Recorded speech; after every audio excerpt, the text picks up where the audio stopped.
Arizona Territory, 1878. The merciless sun beats down as Samuel Hawkins rides the canyon rim, tracking strays. A faint whimper cuts through the desert silence. There, abandoned beneath a twisted juniper, sits a rusted iron cage. Inside, a young woman, bruised, parched, barely conscious. As Samuel breaks the lock, movement flickers in the shadows. An Apache warrior emerges, bow lowered but vigilant. Their eyes meet across cultural divides deeper than the canyon below. Neither man speaks. The woman's fate hangs between them, fragile as desert rain. But will these two men from worlds at war find common ground, or will ancient hatreds doom them all?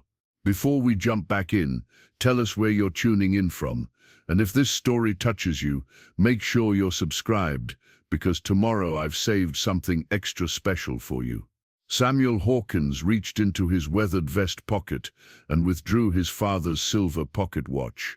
The timepiece had stopped working years ago, frozen at 2:17, the exact moment a Confederate shell had landed near his regiment at Antietam. He carried it still, a reminder that for some men time simply stops, even as the world continues its relentless forward march. He snapped the watch closed and returned his attention to the Apache warrior and the woman in the cage. The warrior, tall, lean, face painted with red ochre streaks across the cheekbones, remained motionless, dark eyes revealing nothing. The woman stirred, her cracked lips parting slightly. "Water," Samuel murmured, more to himself than to either of them. He unhooked his canteen and took a step forward. The Apache raised his hand, palm out. Not a threat, but a caution. Then slowly he produced his own water skin, crafted from a desert bighorn's bladder. The warrior gestured toward the woman. Samuel understood. The Apache was offering his water first, a test perhaps, or a gesture of peace. Samuel nodded, keeping his movements deliberate, unthreatening. Years of living in this unforgiving territory had taught him the value of patience, of reading the land and those who dwelled upon it. He'd come to Arizona Territory after Appomattox, like many veterans seeking to escape memories of blood-soaked fields and the screams of dying boys. Back east, people called it going to see the elephant, experiencing something extraordinary and terrible. Samuel had seen enough elephants to fill a circus. He'd walked away from his family's tobacco farm in Virginia, from the charred remains of the life he'd known before the war. His ranch sat in the shadow of the Dragoon Mountains, 30 miles from the nearest settlement, a half-dead mining town called Stagecoach Springs, population 47 souls, most of them broken in one way or another. His nearest neighbor was 12 miles away, an arrangement that suited Samuel just fine. The less human contact, the fewer nightmares that followed. The land he'd claimed was harsh but beautiful. Red rock canyons and rolling grasslands dotted with mesquite and cholla cactus. His herd was small, just 40 head of tough longhorns that could survive on little water and less grazing. It was enough to keep him in coffee, ammunition, and the occasional bottle of whiskey when the silence grew too loud. The Apaches, he'd learned they were Western Apache, not Chiricahua as he'd first thought, generally left him alone. He'd encountered them occasionally, usually at the waterhole that both his cattle and their horses depended on during the dry months. There were unspoken boundaries, territories marked not by fences, but by tradition and mutual wariness. Samuel respected these invisible lines. He'd seen what happened to settlers who didn't. "She needs shelter," Samuel said, speaking softly, evenly. He wasn't sure if the Apache understood English, but tone and intent often carried across the barriers of language. "My ranch is closest." The warrior studied him for a long moment, then looked to the woman whose breathing had grown shallower. Finally he nodded once. Samuel approached the cage again, assessing the lock he'd broken. The bars were rusted but still strong, made from old wagon wheel rims hammered flat and bent into shape. Slavers' work, he'd heard rumors of them operating in the border territories, capturing Apache and Mexican women to sell in the brothels of San Francisco or the silver mines of Nevada. He'd found tracks 2 days earlier, multiple horses, moving fast, headed west toward California. They must have abandoned her when she became too weak to travel, left her to die slowly in this desolate place, food for coyotes and buzzards. The thought kindled a slow-burning anger in Samuel's chest. He'd seen too much death in his 38 years, caused too much of it himself during the war. But this, leaving a human being in a cage to die of thirst, this was a different kind of cruelty. The woman's eyes fluttered open as he gently lifted her from the cage. She was light, too light, with delicate features that suggested Mexican or perhaps Spanish ancestry. Her once fine dress was torn and filthy, but the quality of the fabric spoke of wealth. The Apache warrior whistled softly, and a paint horse emerged from the rocks, appearing like a ghost from the shimmering heat. The warrior mounted in one fluid motion, then extended a hand toward Samuel. Samuel hesitated, bringing the Apache to his ranch, crossed one of those invisible boundaries. The repercussions could be significant for all of them. But the woman needed immediate help, and something told him this particular warrior was different, perhaps as much an outsider to his people as Samuel was to his own kind. 3 hours' ride, Samuel said, nodding toward the distant smudge of green that marked his ranch in the valley below. We need to move quickly. The warrior pointed to himself. Nashu, he, said, his voice unexpectedly deep and clear. Samuel Hawkins, Samuel replied. And with that sparse introduction, the unlikely trio began their descent into the valley, each step taking them further from the established order of things and into uncharted territory. Behind them, the empty cage stood as mute testimony to the woman's ordeal, its shadow stretching long across the rocks as the sun began its westward slide. Nashu, he felt the weight of the eagle feather talisman against his chest as he rode alongside the white man. The talisman, a single golden feather wrapped in sinew and adorned with 4 turquoise beads, had come to him 3 summers earlier, after 4 days of fasting in the high places. The eagle had appeared in both the physical world and his dreams, a messenger between realms, offering guidance when the path ahead seemed shrouded. Such was the way of Yusen, the life-giver, to provide signs for those who knew how to read them. And Nashu, he had always been a reader of signs, even as a boy. It was this gift that had earned him his name, he who sees the hidden, and had made him both valued and feared among his people. He studied the white rancher from the corner of his eye. Samuel Hawkins. Nashu, he observed this man for many moons, watching his habits, the way he moved across the land. Unlike other white settlers, this one did not seek to bend the earth to his will. He took only what he needed, left offerings at the waterhole, and respected the ancient boundaries. Most importantly, Samuel Hawkins carried no hate in his eyes when their paths crossed, only a weary acceptance. Nashu, he recognized that weariness, the burden of one who had seen too much death. His own father had carried the same shadow after the great massacre at Cañada Alamosa, where soldiers had killed women and children sheltering under a flag of truce. The woman moaned softly in Samuel's arms, pulling Nashu, Sud thoughts back to the present danger. She would need powerful medicine, not just for her body, but for her spirit. Being caged changed a person, tore at something deep within. Nashu, he knew this truth intimately. His mother's sister had been taken by Mexican slavers when he was a child. When she finally returned 2 winters later, she was changed, her spirit diminished, like a fire reduced to embers. He touched the eagle feather again. This morning, as dawn broke over the eastern peaks, he had seen an eagle circling above the canyon, an unusual sight in that particular place. Following its flight had led him to the woman in the cage and to this strange partnership with a white man. The eagle had shown him his path, now he must walk it, wherever it might lead. How long she been there? Nashu, he, Eagle asked in the halting English he had learned from the missionary who visited their winter camp. Samuel looked surprised at the question, perhaps at the fact that Nashu, he, treks are about 2 days old. Nashu, he, nodded. Slavers, he said, the word bitter on his tongue. Take women northwest, sell to miners, rich men. He glanced at the woman's face, half hidden against Samuel's chest. This one different. Not Apache, not Mexican field worker. Ransom maybe, Samuel suggested, or she saw something she shouldn't have. They continued in silence after that, each man absorbed in his thoughts.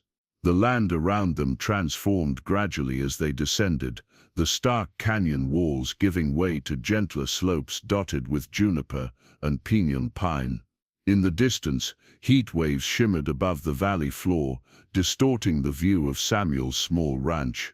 Nashu, he, decision to accompany the white man was dangerous.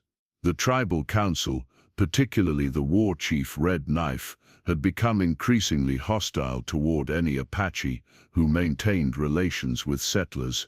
3 young men had been banished just last moon for trading with white merchants in Tucson. But Nashu, Yu's position was already precarious. As a Dean, a medicine man connected to the eagle spirit, he walked between worlds. Some in the tribe whispered that he had been corrupted by the power of his visions, that his ways were not the true Apache way. Others sought his healing knowledge and spiritual guidance. The tribal elders tolerated him because his medicine was strong, but their acceptance was conditional, tenuous.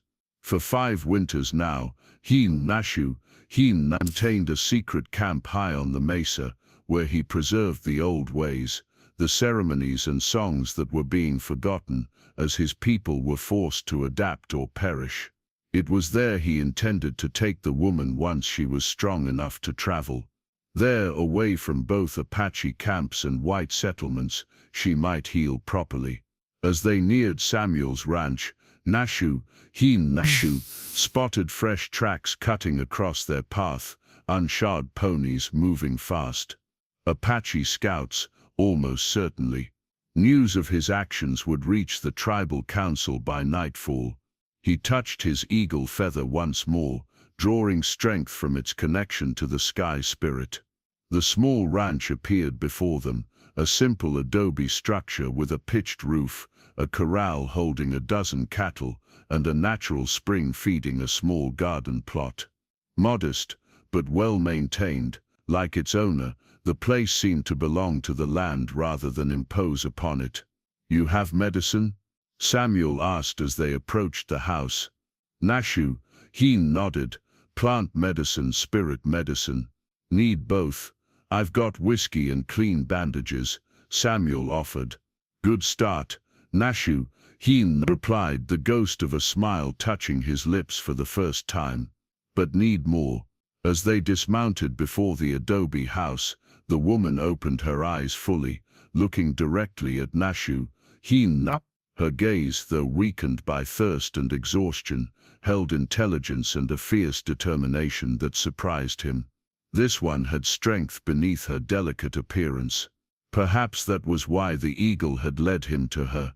"You safe now?" Nashu, he told her softly in his limited Spanish, learned from years of uneasy trading with Mexican settlements. "Estás a salvo." She blinked slowly, then whispered something too faint to hear before slipping back into unconsciousness. But he had seen the look in her eyes, not just fear but recognition, of what, he could not say. She awoke to the scent of wood smoke and coffee. For one blessed moment, Elena Fuentes de Montoya thought she was back in her father's hacienda outside, Hermosillo, that the last, how long had it been, was merely a nightmare, already fading. Then the pain reasserted itself, the raw abrasions on her wrists and ankles, the deep ache in her bones, the parched emptiness of prolonged thirst. Elena's hand moved instinctively to her throat, where she kept her mother's silk handkerchief. It was still there, though torn and soiled almost beyond recognition. The delicate em embroidered in the corner, Elena Maria, was still visible, a fragile connection to the life that had been stolen from her. She forced her eyes open. She lay on a rough-hewn bed in a small room with adobe walls. A window framed a slice of achingly blue sky. The room was spare but clean, a wooden chair, a table with a basin and pitcher, a trunk at the foot of the bed. The door creaked open, and Elena tensed, prepared to fight despite her weakness. The American appeared, the one with eyes like a winter sky. He carried a tin cup and stopped when he saw she was awake. "Ma'am," he said awkwardly, hovering in the doorway. "Brought you some water." Elena said nothing, watching him with wary eyes. Her father had business dealings with Americans, rough men with loud voices and grasping hands. This one seemed different, more contained. Still, she had learned the hard way not to trust appearances. He set the cup on the table and stepped back, giving her space. "My name's Samuel Hawkins. Found you up in Devil's Canyon yesterday. Brought you to my ranch." Elena glanced toward the window, assessing escape routes out of habit. The American Samuel seemed to understand her thoughts. "You're not a prisoner here," he said quietly, "but you're in no condition to travel. There's nobody for 50 miles except Apache territory to the north and east." "The Indian," Elena managed, her voice a painful rasp.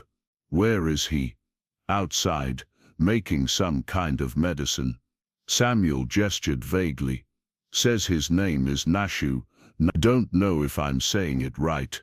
Elena reached for the water, her hand trembling with the effort.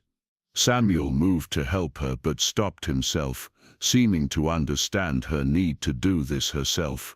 She managed to bring the cup to her lips, the cool water a blessing beyond words. "Gracias," she whispered when she had drunk her fill. "Habla inglés?" Samuel asked, his pronunciation clumsy but recognizable. "Yes," Elena replied. "My father insisted I learn the language of commerce." A shadow crossed her face. He traded with many Americans. Before Samuel could respond, the door opened again, and the Apache warrior entered.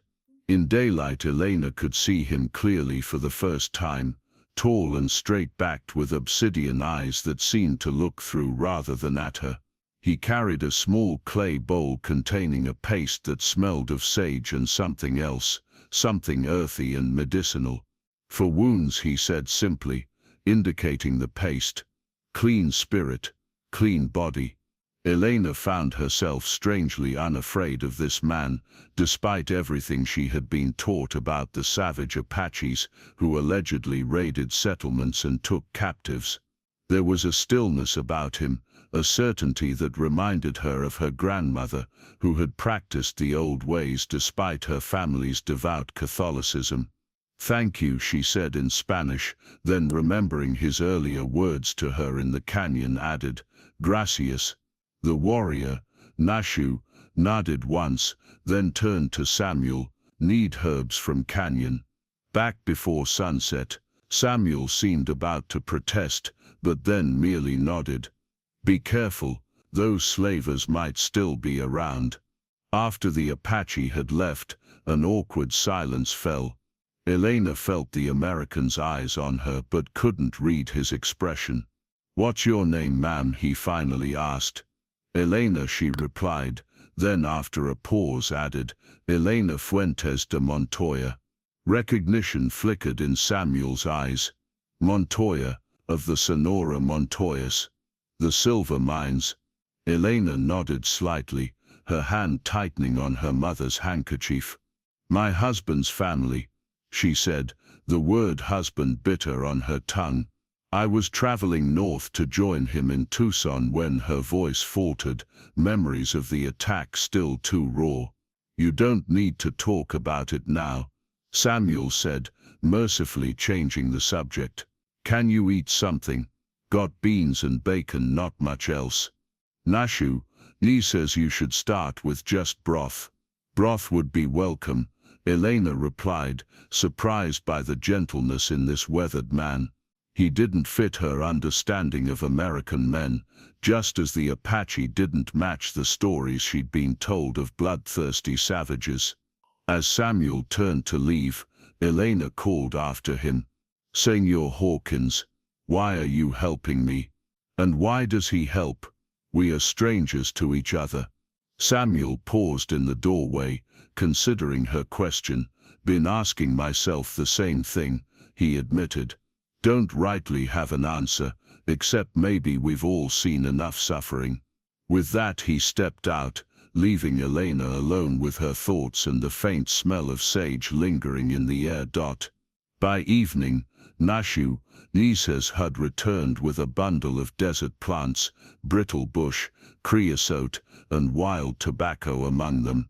He arranged them carefully on Samuel's kitchen table, then produced a smooth river stone for grinding. From a pouch at his waist, he withdrew a handful of dried herbs that filled the small adobe house with an earthy, pungent aroma. Samuel watched from the doorway, fascinated despite himself. His father, a deacon in their Virginia church, had railed against heathen superstitions and savage remedies. But Samuel had seen too many men die under the care of army surgeons with their saws and laudanum to dismiss any healing knowledge. What's that one? He asked, pointing to a gnarled root. Nashu, Lisa's had reshaving into a clay bowl. Osha, the Apache replied, for fever, for breath. He continued his work with practiced precision, adding a pinch of this, a sprig of that, occasionally murmuring words in his own language. When the mixture was complete, Nashu, Lisa's had reshu, added hot water from the kettle Samuel had prepared, letting it steep until the liquid turned amber. The resulting tea he poured into 3 cups, one larger portion for Elena, and smaller amounts for himself and Samuel. Share medicine, share strength. Samuel accepted the cup with a nod of thanks. The brew was bitter, but not unpleasant, leaving a warm, tingling sensation in his throat. Nashu, Lisa's had Nashu, Elena's portion to the bedroom, Samuel following behind. She was sitting up now, some color returned to her face. Her dark hair, freed from its pins, fell in waves around her shoulders. She looked younger than Samuel had first thought, perhaps 25, but her eyes held the wisdom of someone far older. Drink slowly, Nashu, Lisa's had reshu, instructed, handing her the cup. Medicine strong. Elena took the cup carefully, inhaling the steam before taking a tentative sip. Her eyes widened slightly at the taste, but she continued drinking. My grandmother used similar remedies, she said softly, before the priests convinced her it was brujery, witchcraft. Nashu, Lisa's had nodded in understanding. Spanish God talkers same as American God talkers, fear what they do not know. Samuel shifted uncomfortably. Despite rejecting much of his father's rigid faith, he still carried its imprint. Will this help her wounds? He asked, changing the subject, for wounds need this. Nashu, Lisa's had reshu, produced a small clay pot containing a greenish salve. He gestured for Elena to extend her wrists, where the manacles had left angry red circles. She hesitated only briefly before complying.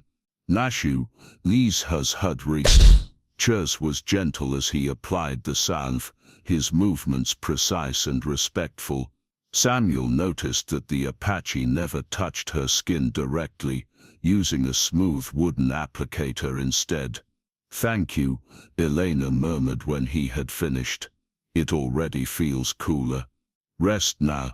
Nashu, these has hudri. Sing healing song later." Outside, the sun had set, painting the desert in shades of purple and gold. Samuel lit a lantern and hung it from the porch beam. The night would be cool, typical for spring in the high desert. He added wood to the cook stove, warming the small house. "You're welcome to stay," Samuel told Nashu.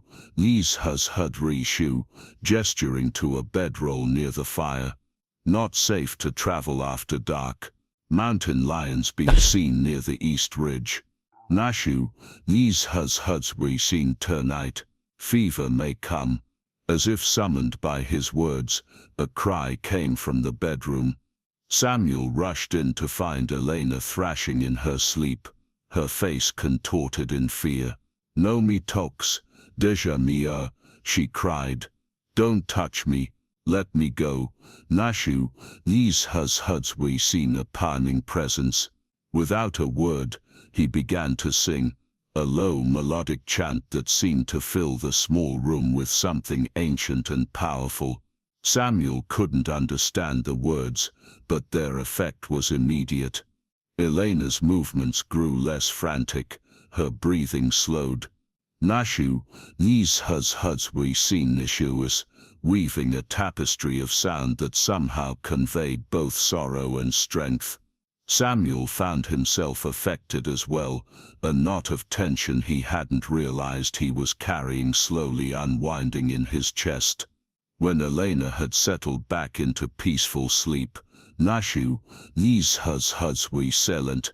He looked at Samuel with an expression that seemed to hold a question. "That song," Samuel said quietly. "What is it?" "Eagle's Path. Nashu, these has we sev. Journey through darkness." He touched the eagle feather at his throat. "My grandfather's song. His father's before him." Samuel nodded, oddly moved. He'd spent 3 years in this territory keeping to himself, avoiding connections. Now in the space of a day, his solitary existence had been breached by not just one stranger but 2. More unsettling was the realization that he didn't mind as much as he should. "We should take turns watching her," he suggested. "I'll take first shift." "Nashu, these has. He pointed to a gnarled tree visible through the window. As the Apache settled by the fire, Samuel took his place in the chair beside Elena's bed. Her breathing was steady now, her face peaceful. The torn silk handkerchief she'd clutched so tightly earlier had fallen to the floor. Samuel picked it up, noticing the fine embroidery despite the stains and tears. "What happened to you?" he whispered, though he knew all too well the cruelty men could inflict upon the vulnerable. The war had taught him that lesson repeatedly. Outside, a coyote called to its pack, the lonesome sound echoing across the valley. Another answered from the distance. Never alone, those creatures, unlike him. Until now. 3 days passed before Elena was strong enough to travel. During that time, Samuel ventured into the hills twice to check for signs of the slavers returning. On the second trip, he found fresh tracks, at least 6 horses circling back toward his ranch.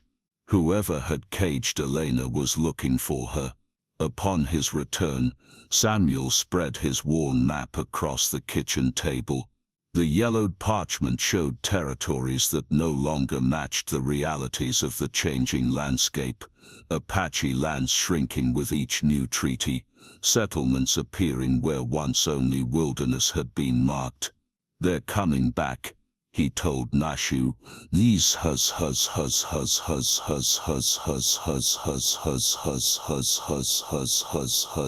Nashu, these has. Basreshin remained impassive, but his hand moved instinctively to the knife at his belt. 6, maybe more," Samuel replied, tracing a weathered finger along the map. following the creek bed. They'll be here by tomorrow. Elena sat straighter, the blanket around her shoulders clutched tight. It's Carlos Vega, she said, her voice hardening at the name. My husband's business partner. He arranged my journey north, and my capture. Her eyes flashed with a mixture of fear and fury. I overheard things I was not meant to hear. About government contracts, bribes to officials. Samuel, and Nashu, these Such matters carried dangerous implications, reaching beyond mere banditry into the realm of politics and power. We cannot stay here. Nashu, these He pointed to an unmarked area on the map, east of Samuel's ranch. I have place, hidden place, high mesa with caves, good water, hard to find. Samuel studied the area indicated. It lay in a region he'd never fully explored, a maze of box canyons and sheer cliffs that local settlers avoided due to rumors of Apache burial grounds and angry spirits. How far, he asked. 1 day's ride. Nashu, these Difficult path, no horse tracks to follow. Samuel considered their options. His ranch was indefensible against multiple attackers. The nearest settlement was too far, and he had no allies there anyway. The marshal in Stagecoach Springs was in the pocket of the mining companies and unlikely to help. Can you ride? He asked Elena. She nodded firmly. I was raised on a hacienda. I rode before I walked. We leave at first light, Samuel decided. Nashu nodded in agreement. I go now. Prepare way. He turned to Elena. Rest. Need strength tomorrow. Dawn broke cold and clear the next morning. Samuel had spent the night preparing loading saddlebags with provisions, ammunition, and medical supplies. He'd released his cattle from the corral, giving them freedom to roam the valley. With luck he would return to gather them. If not, at least they wouldn't die of thirst, trapped behind his fences. Elena emerged from the house dressed in clothes Samuel had provided, a faded cotton shirt, denim trousers and a leather vest, all too large but secured with rope and determination. She'd braided her long hair and tucked it beneath a wide-brimmed hat. The transformation was striking, from refined lady to frontier woman. Will these be ruined? She asked, indicating the masculine attire. Expect so, Samuel replied with the ghost of a smile. Good, she said, a flash of defiance in her eyes. I'm tired of corsets and expectations. They set off as the sun crested the eastern ridges. Nashu led the way, his paint horse picking a careful path through rocky terrain. Elena rode Samuel's spare mount, a steady grey mare, while Samuel followed on his bay gelding, occasionally glancing back to ensure they weren't being tracked. The landscape changed as they traveled east, the rolling grasslands giving way to increasingly rugged country. Towering rock formations rose like sentinels against the sky, their red and ochre layers telling stories of ancient seas and volcanic fury.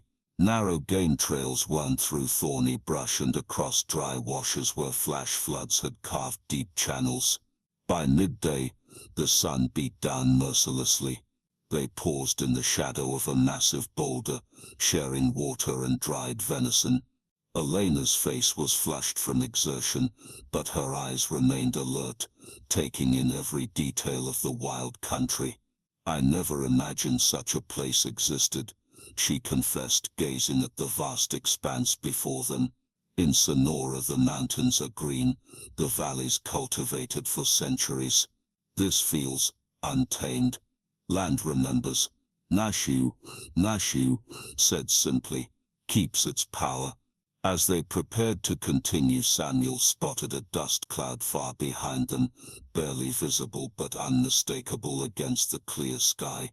Riders, he said grimly, moving fast, Nashu, said Steve's expression darkened. From here, path grows difficult. Follow exactly. He urged his horse forward, leading them into a narrow slot canyon, where the walls rose 100 feet on either side, blocking the sun and plunging them into cool shadow. The passage twisted and turned, sometimes so narrow their stirrups scraped the rock walls. Samuel lost all sense of direction, trusting in Nashu, said's guidance. Eventually, the canyon widened into a small meadow fed by a spring, an oasis of green in the otherwise barren landscape. Rest horses here, Nashu, said Disa Tud. Final climb ahead. Before them loomed a near vertical cliff face, with no visible trail. Samuel exchanged a dubious glance with Elena, who looked equally skeptical. Nashu, said Disa, caught their expressions and for the first time smiled, a brief flash of white teeth against his weathered face. Trust, he said simply, dismounting and leading his horse toward what appeared to be a solid wall of stone. What had appeared to be solid rock was in fact a narrow fissure, invisible, until one stood directly before it.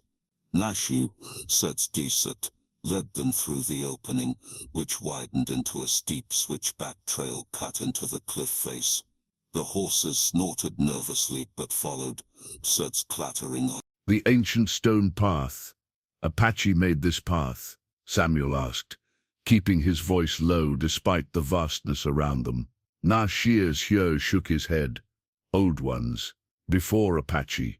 Before Navajo. He pointed to faint pictographs etched into the rock wall, geometric patterns and stylized animal figures faded by centuries of wind and rain.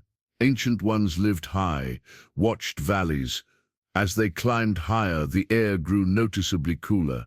The trail wound around the mesa's shoulder, offering breathtaking views of the valley below. Samuel noted with grim satisfaction that from this height they could see for miles in every direction. No one could approach unseen.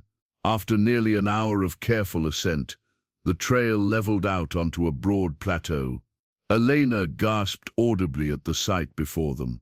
The mesa top was a hidden world, a natural fortress ringed by sheer cliffs on all sides.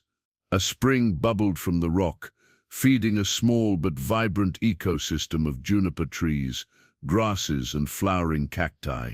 Several stone structures were partially visible, built into the cliff wall for additional protection from the elements. At the center of this sanctuary, beneath the largest juniper, lay a small piece of broken pottery, an ancient shard with intricate black patterns on a white background. Shears dismounted and knelt beside it, touching it reverently before looking up at his companions. Anashias, he explained. Cloud people, lived here many generations, then vanished. He carefully returned the pottery shard to its place. Their spirits remain. Protect this place. Samuel helped Elena dismount, noting her widened eyes as she took in their surroundings. It's beautiful, she whispered, like a secret garden in the sky. My place of learning.